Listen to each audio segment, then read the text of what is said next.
Saya memutuskan untuk menyatakan berhenti dari jabatan saya sebagai Presiden Republik Indonesia.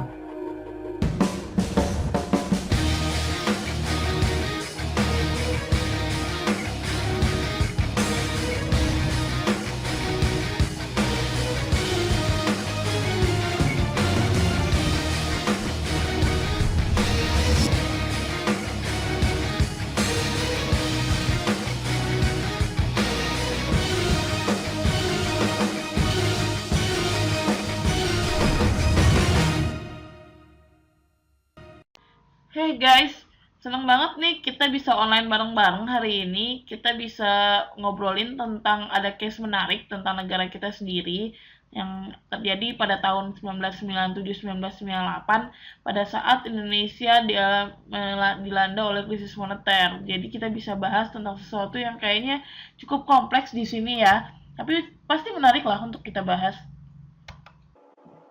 Oh iya, Win. Kalau kita bicara mengenai krisis moneter di tahun 97-98, itu mungkin sangat menarik sekali untuk kita bicarakan ya, kita diskusikan. Karena kalau kita lihat lagi pada saat di tahun terjadinya krisis moneter itu, di mana kalau kita lihat krisisnya multiply ya, tidak hanya krisis dari segi moneter atau keuangan saja. Kalau kita lihat pertama dari segi krisis keuangan. Krisis keuangan itu kita bisa lihat pertama nilai tukar rupiah melemahnya sangat dalam sekali terhadap US dollar, di mana menyentuh hingga level terlemah hingga 18.000 per 1 US dollar. Kemudian juga kenaikan tingkat suku bunga yang sangat dramatis hingga mencapai 50% per tahun. Kemudian juga kita lihat banyak bank-bank yang dilikuidasi. Kemudian dari segi kondisi keamanan dan politik juga sangat tidak kondusif. Terjadi demo besar-besaran oleh mahasiswa, kemudian terjadi kerusuhan etnis juga, di mana etnis minoritas banyak yang uh, merasa terganggu. Kemudian juga kalau kita lihat juga dari segi politik juga terjadi goncangan juga ya. Nah itu mungkin hal yang bisa kita obrolin sih, Win.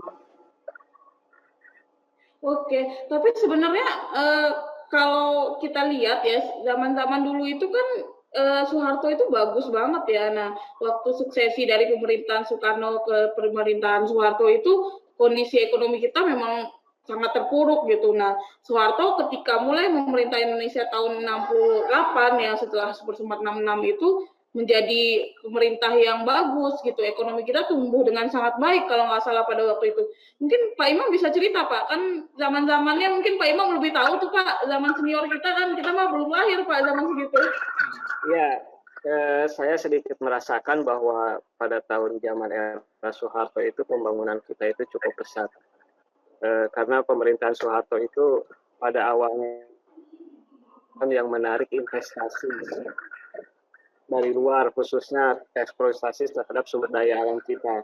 Kemudian di pertengahan 60 melakukan reformasi di bidang sektor perbankan dengan mengizinkan beroperasinya bank-bank pemerintah dan swasta. Di awal 70-an perdagangan nilai tukar terkontrol dengan adanya multi sektoral untuk exchange rate kita.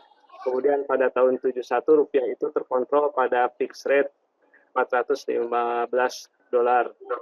Kemudian bank-bank bebas untuk menggunakan mata uang asing.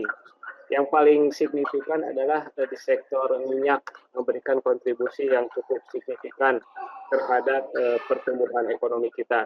Kemudian pada tahun 78 rupiah itu turun ke 625 dolar, tapi untuk itu terjadi terkontrolnya ekspor produk-produk yang di luar minyak.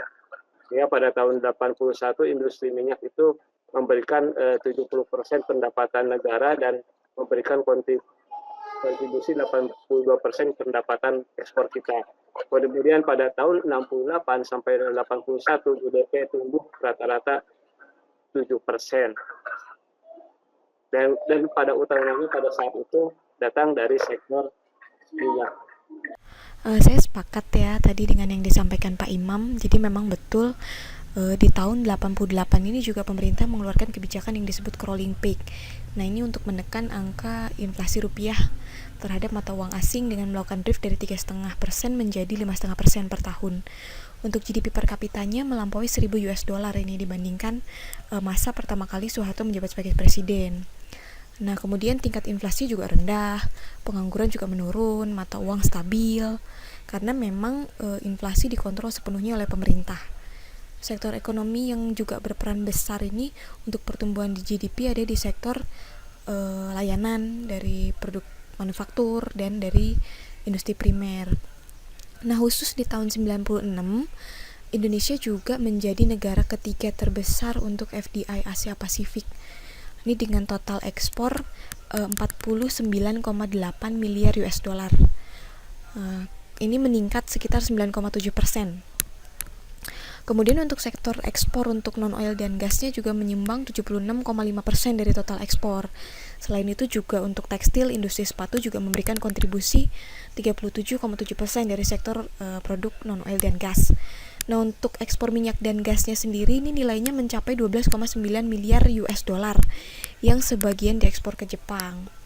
Nah, sektor ekspor dan impor ini menjadikan Indonesia mampu mencapai target ekspor sebesar 42,9 miliar US dollar. Jadi memang angka ini meningkat 5,7% di tahun 95. Nah, Indonesia juga menjadi pemasok ke beberapa negara seperti Jepang, Singapura, Jerman gitu. Kalau kita merujuk ke laporan IMF, di sana juga disebut bahwa pemerintah Indonesia mendapatkan pujian karena berhasil mengurangi kemiskinan, meningkatkan indikator sosial, mengurangi ketergantungan ekonomi pada minyak dan gas, serta ada liberalisasi ekonomi. Nah, ekspansi kredit untuk sektor swasta di tahun 95-96 juga mengakibatkan peningkatan permintaan domestik dan tekanan pada harga karena penurunan surplus perdagangan. Untuk defisit akun berjalan juga meningkat 1,6% dari GDP-nya di tahun 94 menjadi 3,2% di tahun 95. Tapi guys, sebetulnya ekonomi zaman Pak Harto memang tumbuh pesat, bahkan termasuk yang tertumbuh yang tertinggi kan, yang di Asia. Namun sayangnya pertumbuhan ekonomi tersebut sebagian besar dinikmati oleh keluarga dan sahabat Pak Harto. Contohnya Lim Sulyong. Lim Sulyong itu kan kenal dengan Pak Harto sekitar tahun 50, waktu masih di militer. Nah, ketika Pak Harto jadi presiden, Lim Sulyong dengan grup salingnya itu diberikan akses ke industri strategis dengan cukup mudah. Salah satunya mungkin industri perbankan dengan grup BCA-nya, kemudian gandum dengan Bogasari, kemudian di industri semen dan baja. Bayangkan saja grup Salim saat itu adalah perusahaan swasta terbesar di Indonesia dengan ukurannya kurang lebih 5% dari GDP Indonesia. Kemudian coba lihat ke anak-anaknya, mereka juga menguasai bisnis-bisnis strategis Indonesia. Mbak Tutut dengan Pak Sigit itu memiliki kurang lebih 32% saham di BCA. Anak kedua Pak Harto, Pak Bambang dengan grup Bimantara itu diberikan hak monopoli di industri plastik dan beberapa sektor lain. Kemudian ingat nggak waktu itu Indonesia punya impian untuk memiliki industri mobil nasional. Itu yang diberikan hak itu kan Tommy Soeharto dengan timornya. Itu adalah anak termuda dari Pak Harto. Belum lagi yayasan-yayasan dari Pak Harto yang memang betul sih mereka membantu masyarakat dengan mendirikan gedung, fasilitas pendidikan, beasiswa. Tapi itu banyak dicurigai sebetulnya untuk kepentingan politik, untuk mendulang suara. Memang sih pemimpin di dunia ini kan nggak ada yang sempurna. Tapi menurut saya dengan kakak yang seperti itu sebetulnya memicu krisis di Indonesia. Menurut saya.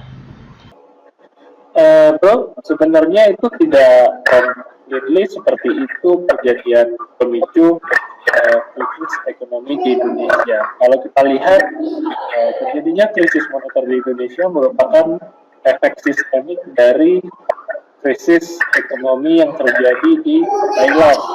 Karena saat itu dimulai dengan terjadinya melemahnya nilai tukar baht terhadap US dollar yang sangat drastis sekali.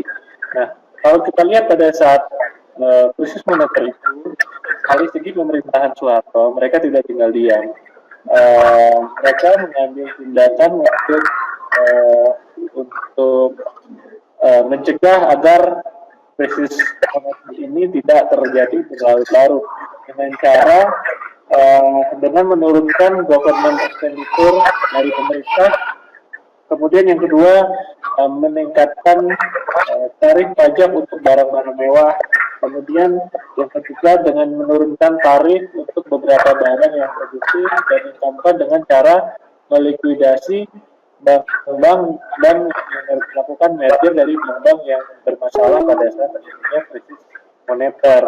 Nah, hal tersebutlah yang dilakukan oleh pemerintah Indonesia dalam hal ini Pak Harto untuk mencegah berlarutnya krisis moneter di Indonesia. Seperti itu, Bro.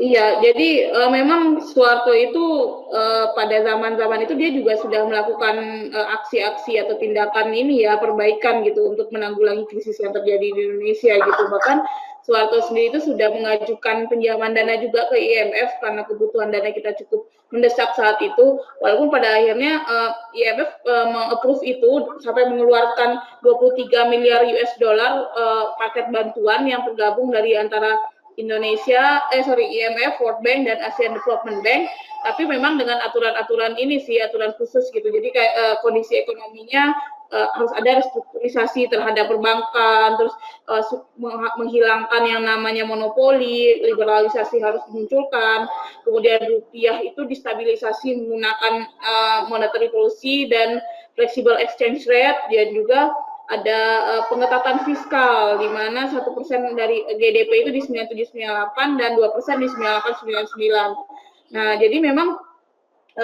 pemerintah Indonesia pada saat itu sampai membentuk suatu tim khusus ya, di anggotanya itu ada Menteri Keuangan, ada Gubernur Bank Indonesia, Bapak Sudrajat Widodo, juga ada Pak Mensesnek juga waktu itu. Nah, sampai kita juga melakukan semua yang dulu disampaikan oleh IMF. Jadi kita bikinlah yang namanya likuidasi terhadap bank-bank yang bermasalah memang.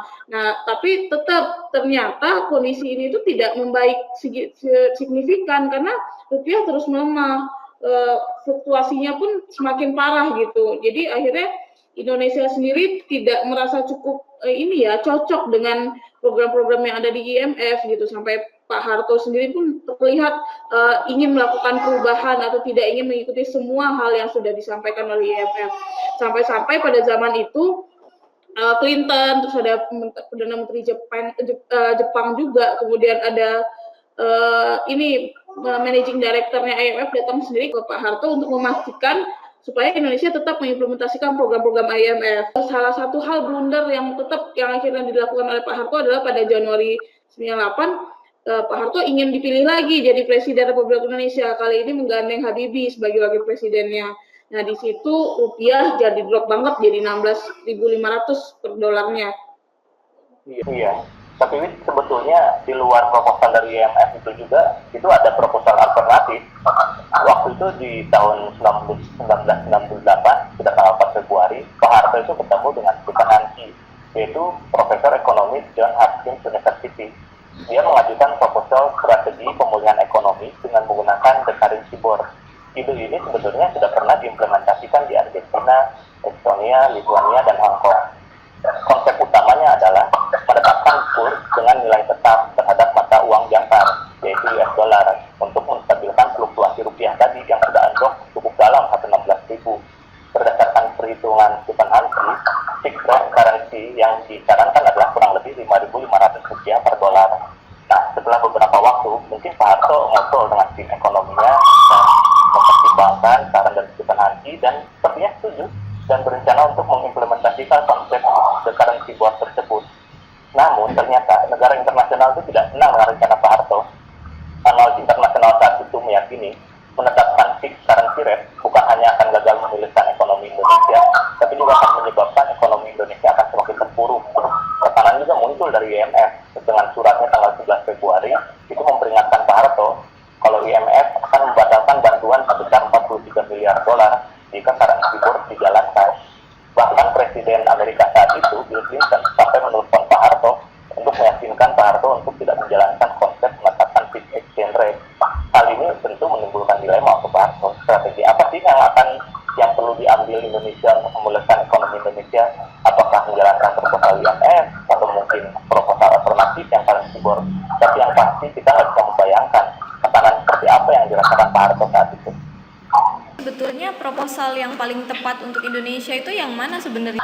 Ya, pada saat krisis tersebut, langkah yang diambil pemerintah adalah dengan mengambil rekomendasi yang diberikan oleh IMF.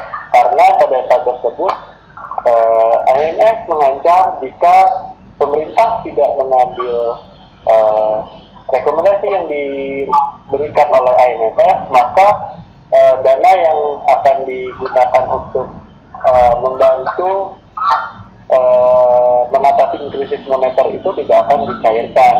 Nah, jadi pada saat dilema tersebutlah yang mengakibatkan currency bond yang sebelumnya diproposalkan oleh pemerintah Soeharto, juga salah satunya oleh salah satu profesor dari Johns Hopkins, tidak jadi dijalankan. Padahal kalau kita lihat salah satunya dari currency bond itu salah satu key sukses yang bisa diterapkan dan telah dijalankan di beberapa negara dan terbukti berhasil seperti di Argentina dan di Brasil. Namun kalau kita lihat, kalau misalnya Indonesia pada saat tersebut juga menjalankan currency bond, tingkat suksesnya juga belum tentu berhasil karena pasti tidak akan mendapatkan dana bantuan dari IMF. Kurang lebih seperti itu. Iya, lagian saya juga ini pernah baca. Jadi si Stephen Hawking itu pernah bikin suatu catatan di mana dia bilang bahwa isunya IMF ini tidak lagi hanya isu masalah dari sisi ekonomi gitu. Pada akhirnya ketika IMF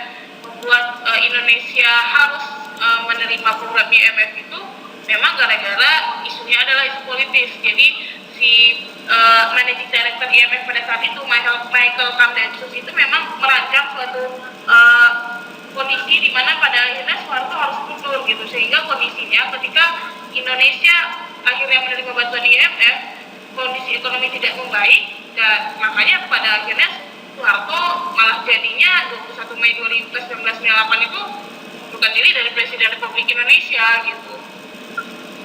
Jadi sebetulnya isu politik ya. Diskusinya yang jelas ini krisis finansial pada zaman ini merupakan bagian sejarah dari kita semua. Tapi saya harus stop nih, kita sambung kapan-kapan diskusinya ya teman-teman. Oke, sampai nanti. Oke. Nah.